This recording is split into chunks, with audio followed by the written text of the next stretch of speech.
Hi, my name is Sophia Kelly Shultz, and what was that? I just said my name. I'm very excited to have had work accepted into the third biennial Workhouse Juried Fiber Arts Exhibition. Did I get it right? I hope so. This is take 26 of this film, and the dog is now helping me. I am, as I said, Sophia Kelly Shultz, and this is my Flying Springer Spaniel, who originally was here to show you some of the work that I have done in the past. However, I would like to invite the dog to do some interviewing because I think it will be easier. So you'll have to excuse us because it's a telepathic contact. Okay, the dog wants to know what I've done artistically before this. And I was, in answer to that question, a 2D artist for over 30 years. I came from a household of artists, and my father was involved in lettering and gold leaf on windows and fire trucks. So 2D art was the art, okay? That was the art. And that's not a closed-minded view or anything. That's just the way it was. So, but my mother let me play with the sewing machine and little bits of fabric. And over time, I started to build things, including some pretty weird masks. And my family looked upon these things and they were like, yeah, okay. Now, there were problems with the masks. The main one was that I had given much provision for seeing and not much for breathing. But we'll talk about that later, maybe. What was that? Oh, okay. So I've unwittingly been a fiber artist for decades, but never knew it.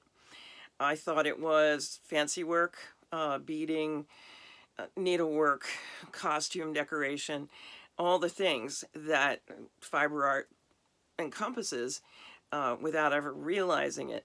And, what was that? Yeah, okay, I'm moving on.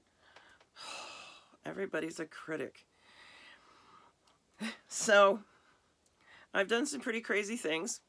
It's quantifiable sometimes, as I said, as costumes or masks. Sometimes you look at it and you go, that's made of yarn and fiber and wire, fake fur, sequins. And is that duct tape? There's just no way to quantify that. In any case, I have had some very interesting assemblages in my time. So that's how we came to me being a fiber artist, was only very recently. I have a great, huge body of work that I had no idea was fiber art. So just call me clueless. Go ahead. What? My faithful dog says I am not clueless. In any case, I was asked to describe my work and my process and my artistic direction, and okay, fine, I will remember that part. My best friend says that my work is expansive and that I am motivated by challenges, and she says each time I come home with a new project, it's like, really? You're gonna do that? And I say, yes. My modus operandi is basically best described as she got a wild hair and then did this. And my wild hairs are very large and very weird. Then I thought about my artistic direction. And if I had an artistic GPS, it's either broken or it's grown like Siri and it's kind of sadistically sarcastic, and I'll be thinking I'm going this way, and it will say, no, no, no, no, you need to go this way. Yeah. Every time that I think I've actually put my finger on my artistic direction, it starts doing cartwheels, and the next thing I know, I'm making a quilted shamanic robe because my friend's double dog dared me to.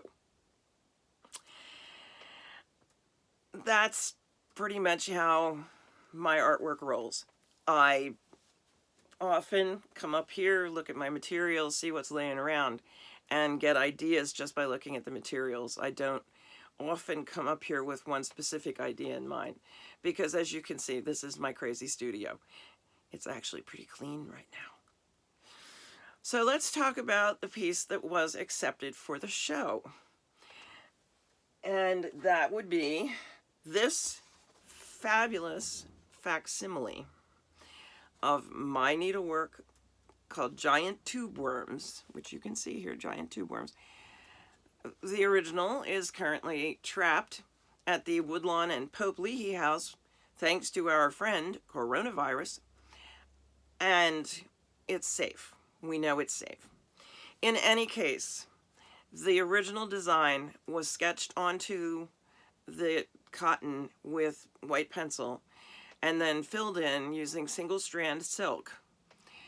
The bottom, the rocks out of which the tube worms grow, is just some quilting fabric that was appliqued. So now you're asking yourself, Sophia, you're saying, because you've just learned my name, Sophia, why did you do giant tube worms? And I will say to you this: giant tube worms live in the very deep sea near volcanic vents. They live in the liminal space between the scalding water around the vents and the absolutely frigid water outside of them. And I see that as a metaphor for being able to survive in a toxic environment, because the water in which they live is not very nice. It's full of chemical badness. I think that this is a very good metaphor for today, with our friend coronavirus. And I think that basically I kind of did them because they're cool. So, in any case, that is my piece of artwork that will be in the virtual workhouse exhibition. And so from my an update just ran across the top of my phone. I love it. From my studio, I invite you to visit www.workhouse.org to see the visual tour of this exhibit. And so, from my studio, my flying dog and I bid you